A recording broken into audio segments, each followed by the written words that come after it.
Facing the twin disasters of a bitter conflict and food shortages, thousands of people in northern Mali have fled their homes and crossed borders to seek refuge.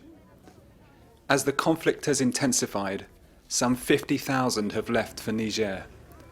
This is only likely to increase in the coming weeks. Many of the refugees have arrived in a Nigerian border village called Mangaize. The small, dusty village, itself desperately poor and short of food, is hosting some 3,600 Malian refugees. They are mostly women and children. Many husbands and fathers have stayed behind to protect their livestock and the few assets they have. The camp in Mangaize is made up of makeshift tents, made up of tarpaulins, sticks and sheets. A few shrubs are arranged to shield against a fierce wind that threatens to whip their shacks away. People use whatever they can to protect their eyes from the hot desert sand that runs through the camp. The heat is almost unbearable. The residents of the camp are short of the very basics that will keep them alive. They need food, water, healthcare and shelter. There is very little hygiene in the camp, and it is ripe for an outbreak of infectious disease.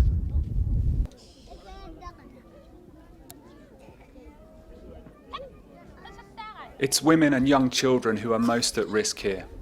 This is 10-year-old Fatima. A few days ago, she watched as rebels spread fear and terror across her village. She's afraid. She is showing signs of trauma and has barely been able to speak since she arrived at the camp.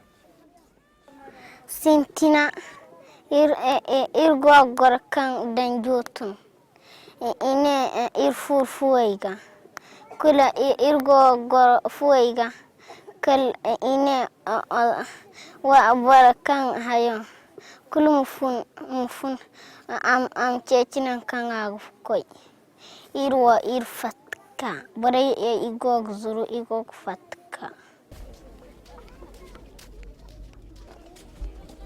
Thankfully, Fatima has found a friend in the camp who has been here a while.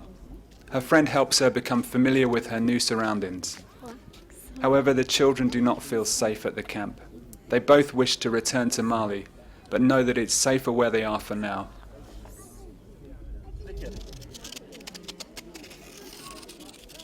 There are 800 children living in the camp right now. With funding, the aid agency World Vision will set up safe places for children to play in. They're called child-friendly spaces. It will be equipped with games, toys, and give the children a sense of normality and routine, vital if they're to recover from their experience.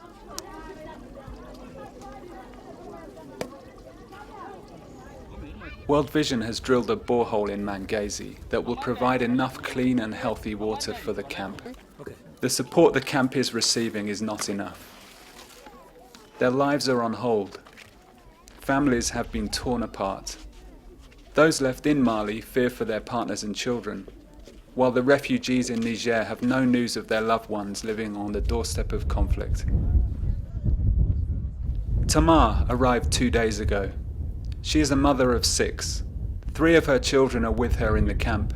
The other 3 had to stay behind with her husband in Mali. She has had no contact with her family at home. She doesn't know if they're still alive. Nevertheless, she's relieved to have found Mangaize camp. أكالي نقاسا قرا وغدا ما دار غلاب الحمد لله الدقة زغدا غورهن لي غاكسود قرا وغدا ما لا بقرا وغيضص الخير نداري قاد أكالي نزل غيمان نص الصيف يغنتا كالوريلي.